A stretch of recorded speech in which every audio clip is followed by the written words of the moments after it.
Welcome back to Burnout Break Room, the podcast that's like a break room, but helpful, where we look at burnout through a realistic lens, talk about ways to take a break from the grind, and spill the tea. I'm Caitlin Truhella, creativity coach and speaker. And I'm Lyndie Larimore, licensed therapist, certified career coach, and consultant. We're your hosts, and thank you for joining us here in the Burnout Break Room. Hi, Caitlin. How you doing this week? Hey, Lindy. I am honestly fabulous. As a type B person, you might say, I am embracing the idea of routine for perhaps one of the first times like doing it seriously. And I have to say, I know we'll probably get a lot of, type A folks in the comments. Like I know y'all are right. You're more than welcome to say so. I have been accused of being a type A person. I refuse to comment on whether or not that's accurate. It's um, I'm in recovery. Please pray for me. And I'm someone who loves exercise and loves being type A about exercise. And I am fully going type B this week because that feels like that's what my body needs. I'm trying to listen. Mm. I Hmm. spent this morning finishing an amazing book. Uh, Ooh. yes, I did that this morning. I'm so proud of myself. I did not get up. I finished the book. Girl with a Louding Voice by Abby Dare. Yes, Yes. so good. Hmm. I might have cried. Highly recommend. So good. So I am proudly type B today. My week has been lovely. It's been so full that that's part of why I spent a couch morning. I was able to go to the State House on Tuesday and advocate for menstrual equity in the state of Massachusetts. We're hoping to pass some bills. I work with YW Boston and the Massachusetts National Association of Women to help get these bills passed. If anyone's interested, please go to those websites and learn more. But we're really excited. It was so fun to see colleagues testify before our representatives and promote these amazing bills. So I let myself do Fabulous. some reading this morning. I felt like I maybe that was okay. Love it. Love it. And for those who don't know, what is the YWB? YW Boston, thank you for asking. So I'm part of the advocacy branch of YW Boston. It used to be the YWCA, Hmm. and they go by YW now. And it's an organization that does amazing work. I've worked with their consultants in past lives in leadership. They've done some great work around racial equity. They've done some great work around advocating for children's. They have like a whole children or youth branch that they do wonderful work with, and an advocacy branch. And I'm part of their gender equity advocacy team. And yeah, they're doing some amazing work in Massachusetts, and we're also trying to keep our eyes open on any work we can do on a federal level. Of course, that's a little bigger and more intense these days. But yeah, thank you for asking, Caitlin. Absolutely. And thank you for your representation. I mean, these things matter so much. And may I just say, can we normalize more doing these kinds of advocacy events together as like either networking or friendship groups? I mean, do I hear like advocacy and brunch, together? Ooh, okay. I like it. Hmm. Yeah, I gotta think on that. And if anyone wants to take off with that, please let us know. Absolutely. But yeah, thank you for bringing more awareness to that. It's definitely important. I may have mentioned it in an episode prior, but I remember in my community college experience, there were students in some of my classes that unfortunately missed out on a lot of class time because they didn't have access to products. Hmm. And it Hmm. made it so much more difficult for them. So Hmm. thank you, Lindy, for your time and effort in that concern. I will say one quick thing. The most exciting part of all of this is seeing middle schoolers and high schoolers starting companies as young entrepreneurs to help promote and advocate for and provide products in schools. Holy cow. That So is amazing.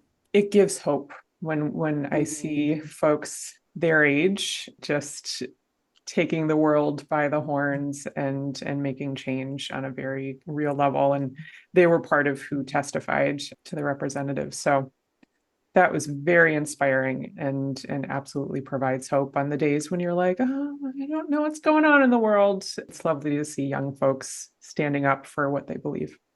Hmm. Inspiring and hopeful are the exact words I was thinking of too, Lindy. And thank you for sharing that as well, because I will definitely be carrying that with me this week. And as we know, these stories of inspiration and hope and advocacy mean so much. And we are very fortunate today to have with us Cecilia Rodriguez. She and I met via TikTok, specifically talking about the importance of stories and how we can continue to inspire each other. And specifically, Cecilia is a corporate communication strategist turned intuitive story guide and voice activator. After years of working with leaders behind the scenes, she now runs Modern Day Mirror, a community dedicated to helping people overcome energetic blocks, limiting beliefs, and seasons of stagnancy. Through a mix of intuitive readings and storytelling work, Cecilia helps folks reconnect with their inner wisdom, reclaim their voice, and release what's no longer true. Cecilia, we are so happy to have you here today in the break room. Welcome. Thank you. Thank you. Thank you, Caitlin. Thank you, Lindy. I'm so excited to be here. Wonderful. Now, Cecilia, as I mentioned before, you and I have met previously and I've heard so much about your story, but for our listeners, we would love to know about your background and your experience with burnout as well. What brought you to this place? Oh, that just gave me chills right now. Would you believe that my burnout story actually started from childhood? So my Ooh. family is Mexican American, and I was raised with this value that told me to keep my head down and work hard. I was told that if I work hard and don't make any, noise, don't make any waves, that people were going to see me and that opportunities would be afforded to me, that I would earn them that way. And Mm. anybody who's been in the corporate space knows that that's Hmm. pretty much a recipe for disaster, right? I mean, beeline to burnout. But it wasn't even my first experience with burnout wasn't even corporate. It actually happened my senior year of high school. So, no surprise that with a value set like that, a lot of my self-worth was tied to my productivity. So I was like super active in high school. I was class president and student council president. I ran cross country and I did academic decathlon and one act theater. I mean, all the things, right? So senior year, oh my gosh, I almost didn't graduate. Like I went straight from this graduating with honors to the only two classes I needed were government AP and English AP. And at the midpoint of the year, I was failing both of them.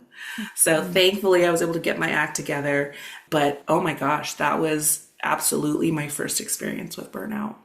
And I don't know that anybody in my lineage had previously given themselves permission to feel that fully. So they didn't know what to do with me.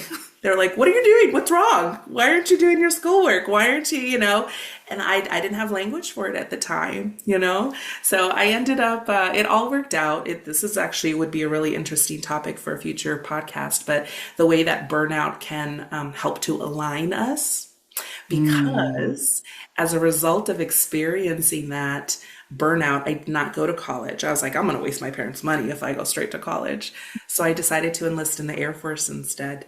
And I went in as a public affairs specialist, which meant I was an editor for a newspaper and I did some community and media relations. But that really helped to nourish my love for storytelling and Mm. realize just how important it is to be able to share and amplify other people's stories. So, yeah, it was pretty much a rinse and repeat. I burnt out in the Air Force. I burnt out in all these other jobs in the corporate spaces, and I didn't really get to begin recovering from that until COVID. I resonate so strongly, Cecilia, and I appreciate your sharing. We've been talking a lot with folks who all identify as women who talk about the cycle of burnout.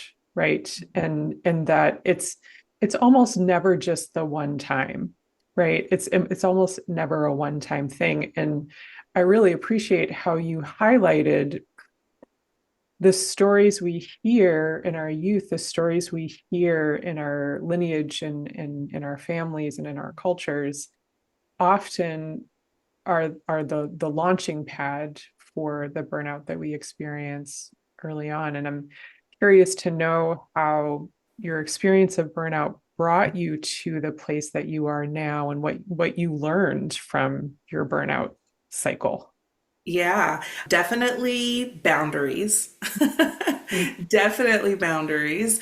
I, I mentioned 2020 being the beginning of the opportunity to heal from that experience, right?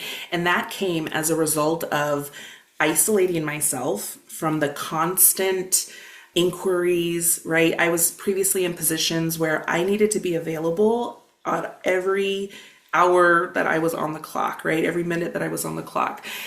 And so to step away from that environment and to finally be able to hear my own voice and feel my own rhythms and cater to my own priorities and moods and interests, with a little bit of space in between me and communication with the next person, that taught me so much about my conditioning, about all of Mm. the ways that I had been conditioned, especially as a woman, all of the ways that I had been conditioned to, burnout was kind of the expectation. I think that a lot of people haven't even identified it yet. I would be curious to know, both of you, and you may have already shared this, but when your first, realization that, oh my gosh, this is burnout, like this is not normal, right? There are so many people and, family and friend circles that don't even realize that that's what they're experiencing, you know? Hmm.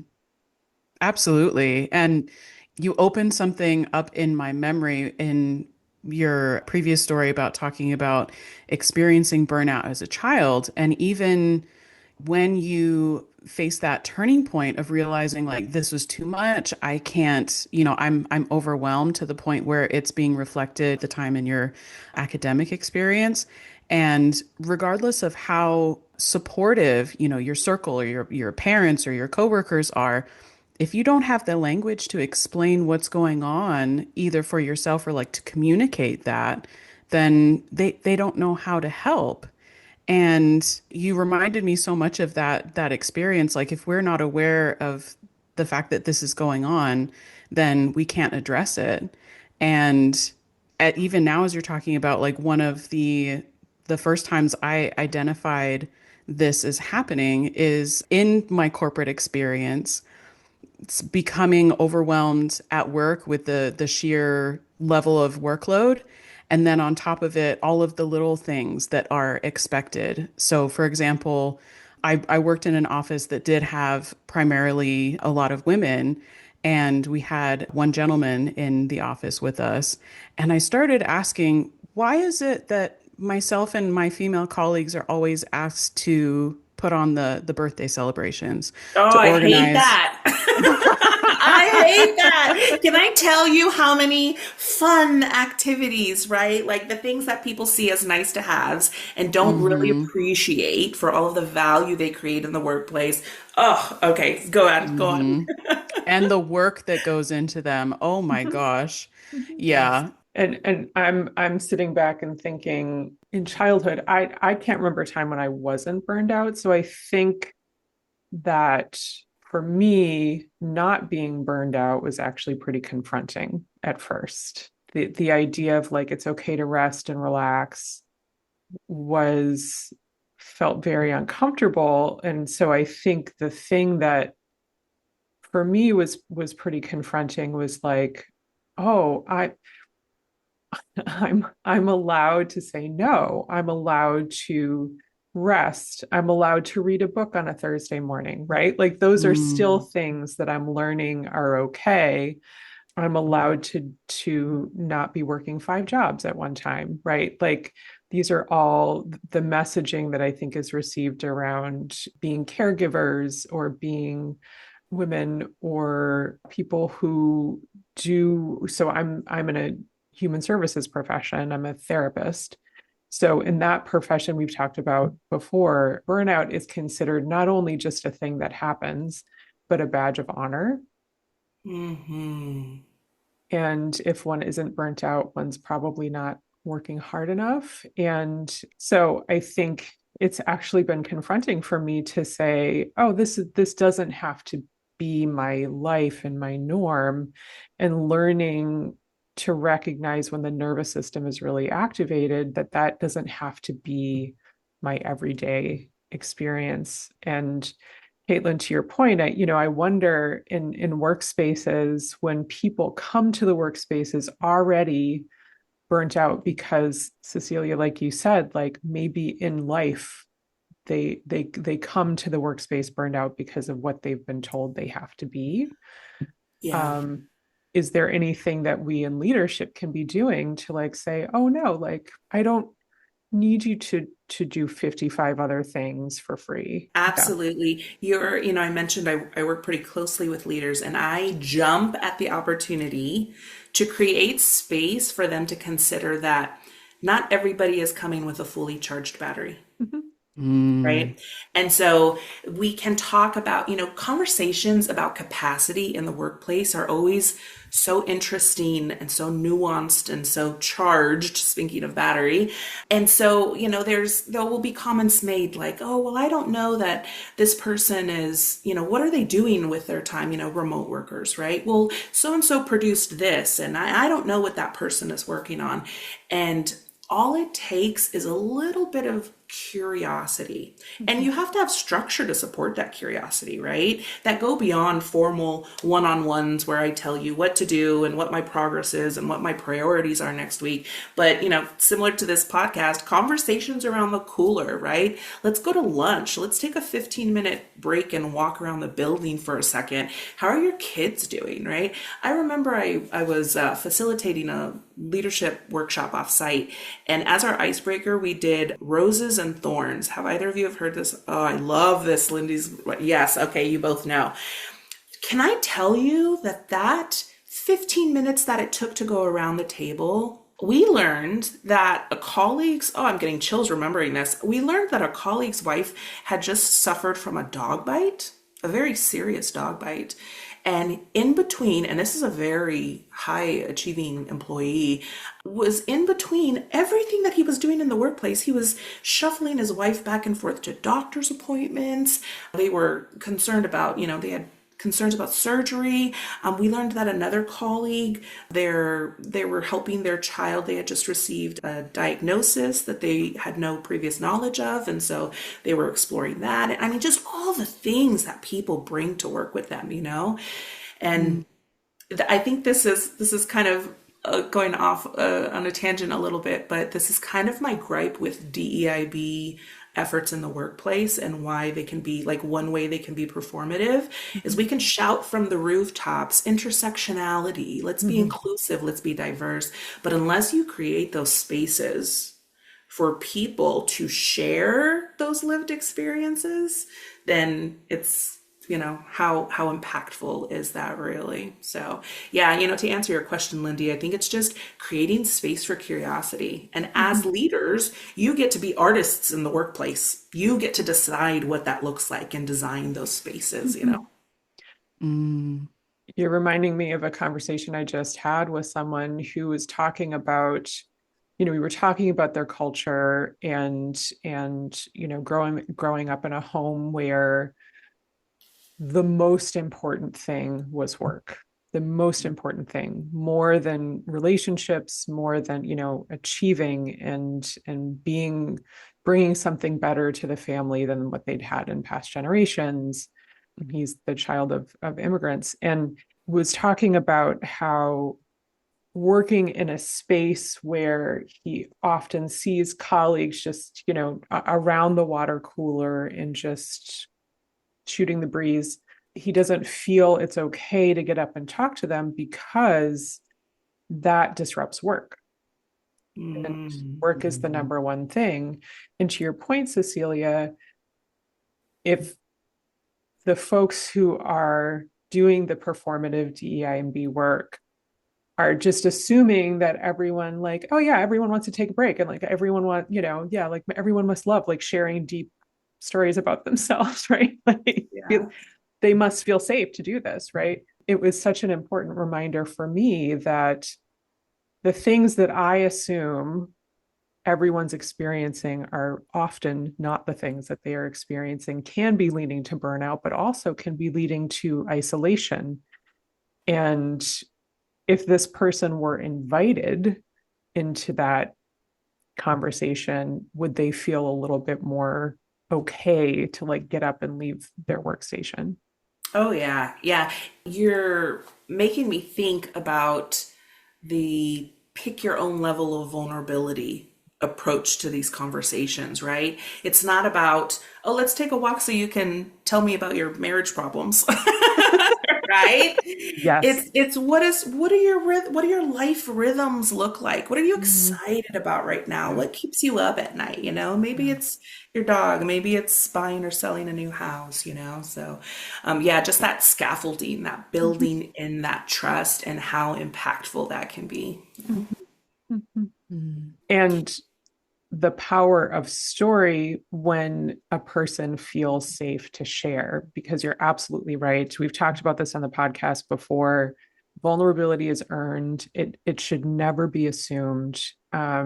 Assumed vulnerability is manipulation, right? Like if I assume that if I use a little bit of empathy or if I ask you the right questions, that you should just open up to me, especially in leadership, I think that's a really dangerous territory. I would love to hear more about your relationship to storytelling and how stories heal, or, a little bit about that journey. Oh, yeah, sure. So, I am really passionate about helping people see storytelling as a form of energy work. So, the same way that you would go to a Reiki practitioner or a yoga instructor, right? You go to these places with the intent to make a shift somewhere in your life, right? Sometimes it's physically, if it's happening physically, it's always happening, mentally, emotionally too. But we have, I think storytelling, it deserves a rebrand. Mm. I think when people hear that, they think of children's, Mother Goose rhymes, or maybe they picture elders, ancestors around a campfire, Yeah. And I was actually thinking about this the other day, the idea that how our relationship with food is kind of like our relationship to storytelling. And what I mean by that is at one point in time, it was very utilitarian, right? It kept us alive. It Yeah. nourished our bodies. And then because we're communal creatures, we got to build community around it too, right? Around food. But now people can use food as a form of escape, Mm. right? To numb, to distract, to suppress.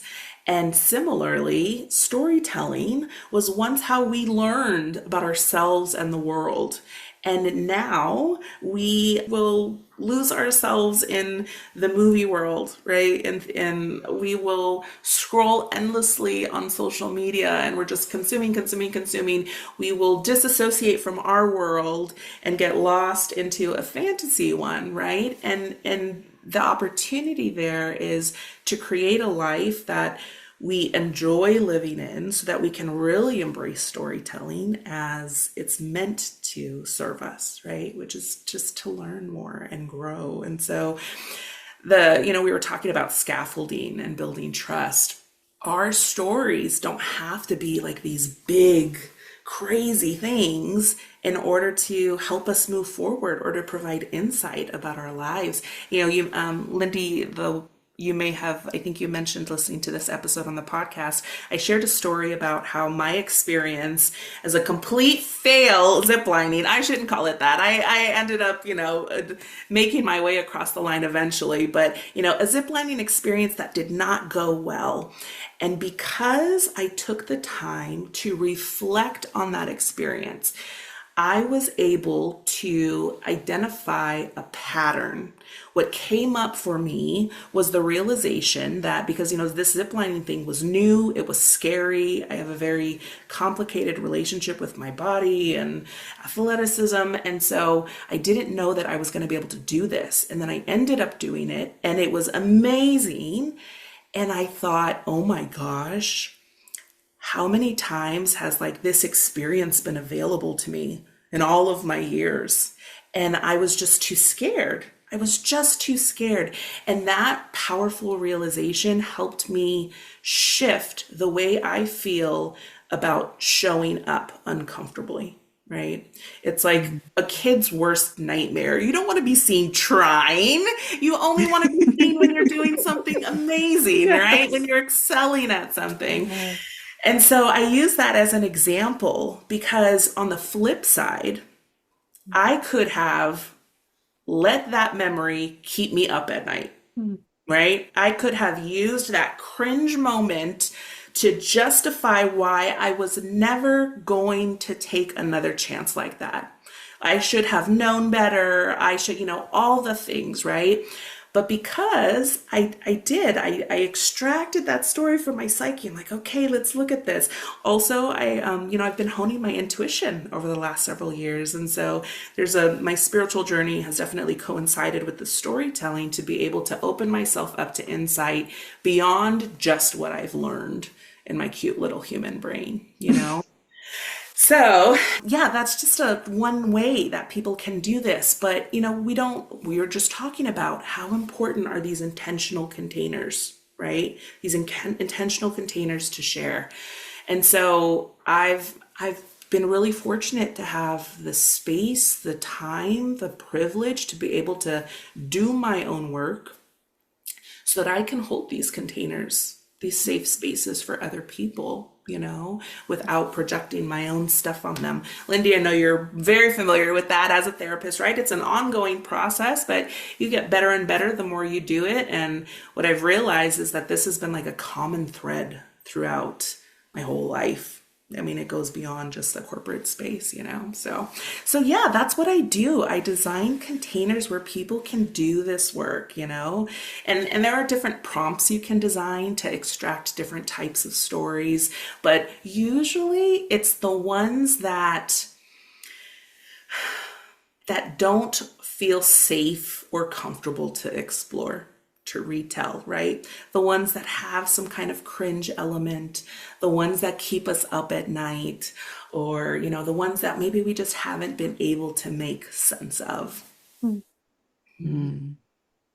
This is so incredibly powerful, Cecilia. And I love this idea too of how you're describing not only facilitating these opportunities to explore and share these stories, but to be able to create a safe space to put words to things that we might not have language for Mm. or just have never sat and visited, with ourselves. And it reminds me so much some of what I read by Brene Brown and how she used the verbiage of the stories that we tell ourselves.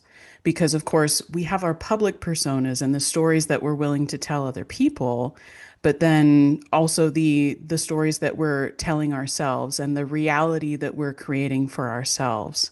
Thank you for sharing that. What a powerful reflection.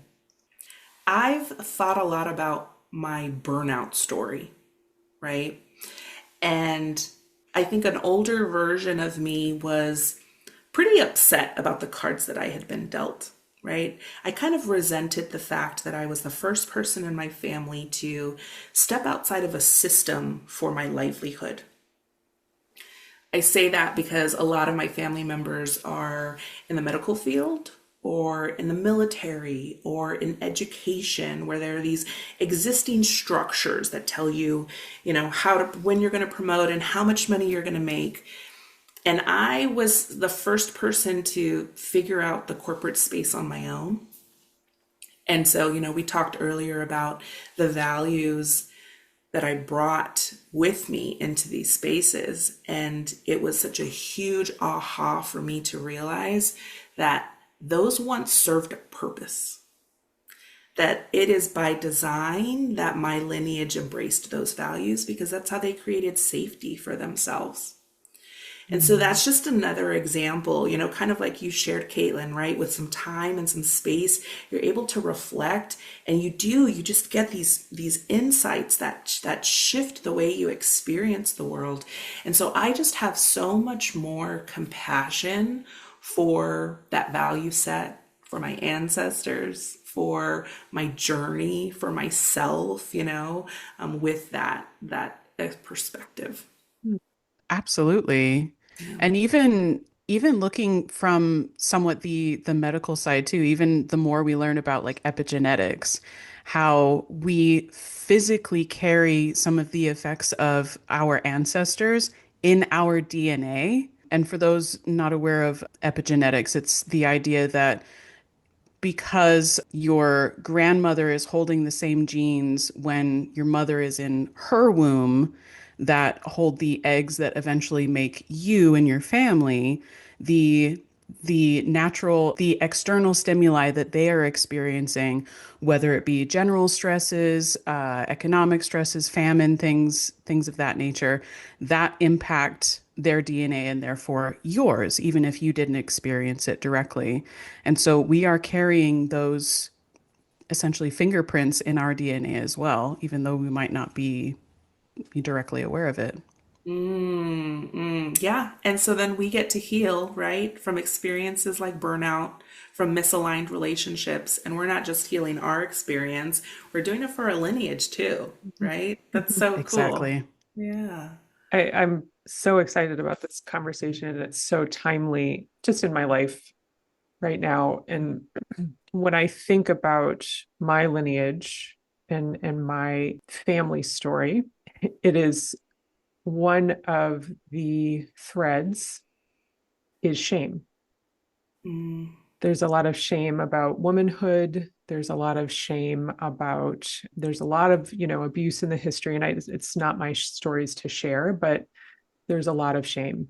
And the other lineage that I carry is colonization. So back, 13 generations ago, there's an indigenous part of me.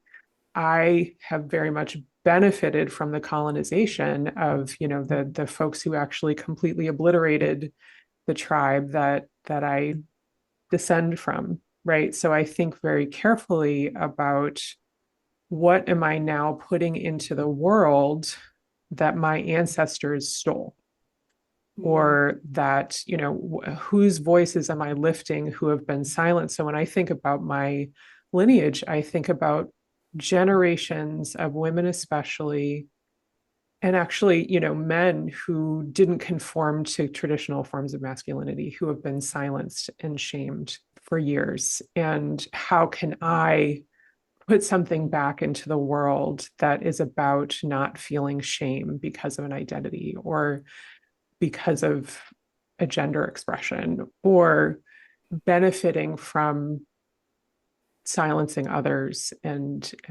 putting others down. And to me, that's a part of my calling, I think, to think of it in that way. mm. And I think of all of those stories that could have been told, that could have been healing, that were silenced for generations, and entire peoples that whose stories they can't tell anymore. Their voices are silenced forever. Ooh, you're giving me chills right now, like full body chills listening to you say that. What's coming up for me is the idea of values. And one reason why I love so much the opportunity to create space for stories in spaces like corporate is because it makes room for values outside of what we've come to learn, know, and accept about the corporate space, right? That we value productivity, that we value perform, it's all of those things. And so when we create space for these stories, we get to create space for other values, right?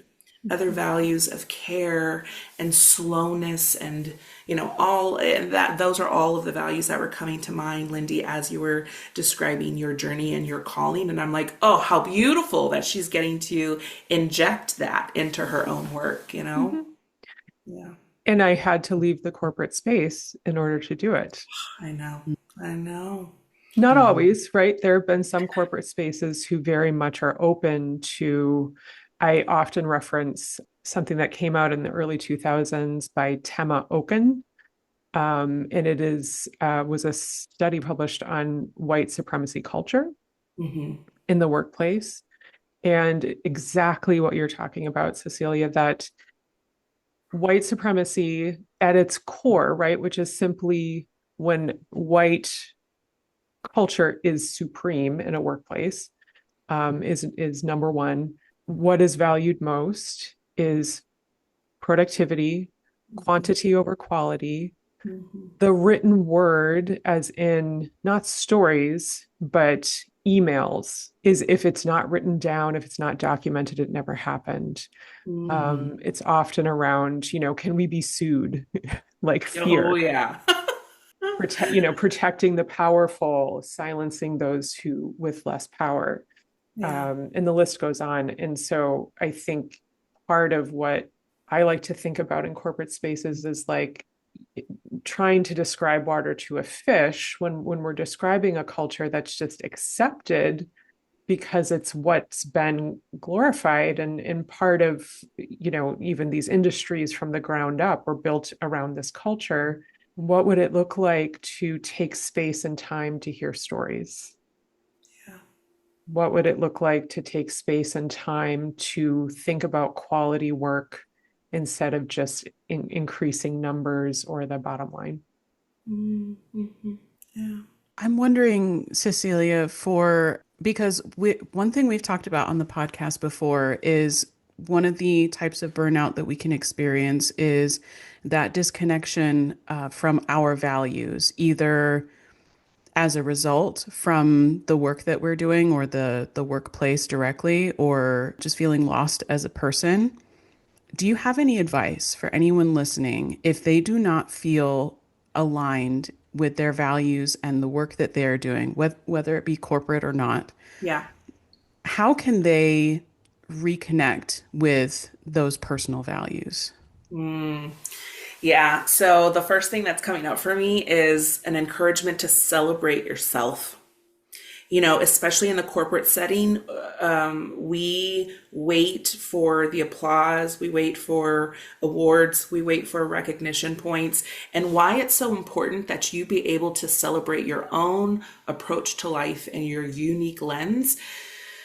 I feel so passionately about this. Let me calm down for a second. Please don't. Please be passionate. Oh my goodness.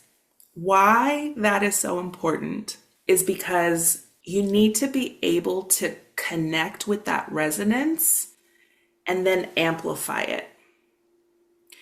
Because your experience, your life is not just for you, right? So the sooner that you can recognize all of your unique gifts and your strengths and not wait for somebody else to recognize them in you, which, let's be real, sometimes that contributes to burnout, right? Because when you're getting pats on the back and you're getting promotions, burnout's a little bit easier to swallow. You will live in the struggle a lot longer than you have to when you're getting those things.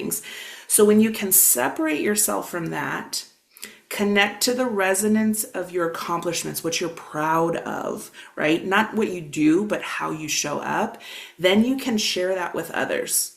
Maybe it's a social media post, right? Maybe it's a journal entry. Maybe it's a conversation with friends or your family over dinner. And that is life-giving energy. Mm. It's so accessible. You don't have to quit your job or find a calling or have a spiritual awakening to be able to do that on any given day. And so that would be my advice. Mm. That's so powerful, Cecilia. Thank you. Yeah. And one thing I would like to add to that as well is also recognizing who in your circle is willing to celebrate with you.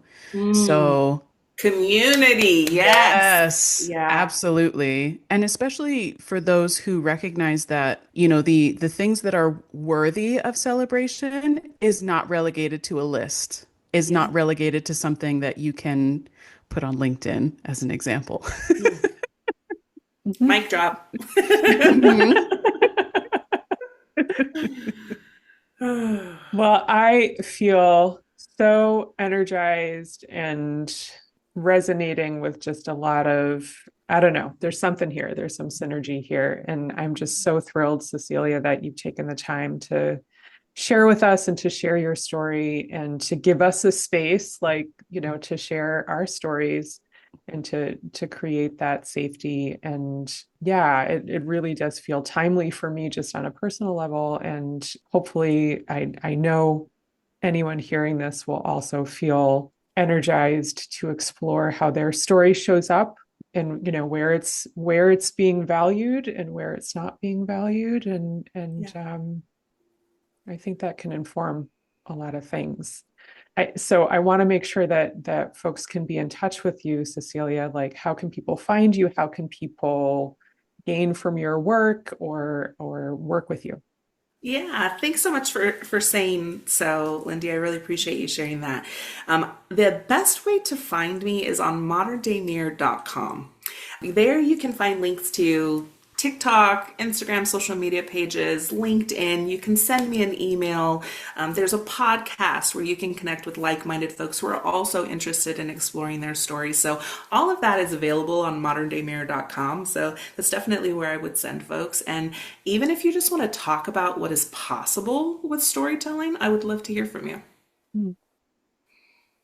Love it. And as a fan of Cecilia's podcast as well, I can definitely recommend personally. Thanks, Caitlin. And thank you so much for having me today. This was a blast. It was my pleasure to hold space and to get to learn with and from you today. Thank you so much for being here. I echo so much of what Lindy was saying. I am so filled by this conversation and love the opportunity to talk about these things. Awesome. Lindy, when you are not in the break room, where can people find you? Yeah, folks can go to lindylaramore.com to learn more about coaching, consulting. I also want to give a quick shout out. The shirt that I'm wearing, I've gotten a lot of compliments when I've worn it. There's a great company out there called Mahogany Mommies that are selling shirts like this, and I just want to give credit where credit is due. They have some wonderful t-shirts out there that have some really lovely messages. So I just want to shout out to them. So, to highlight Lindy's shout out for our audio listeners, her t-shirt says drink coffee, fight racism, and empower women. That is a to-do list that I can get behind every single day. Thank you, Caitlin. Yes. Absolutely. Caitlin, where can we find you when you're not in the break room? And so when I'm not in the break room, you can find me at editsinggreen.com. There you can find all my socials from TikTok, Instagram, Facebook, and also where you can make inquiries to work with me for editing your book or for author coaching, creative coaching, ideation sessions, however I can support you as an artist or in reconnecting with your art. And you can send me emails there as well. Well, thank you so much to both of you. This has been such a pleasure, and I look forward to seeing all of you next week in the break room. See you then. Thank you.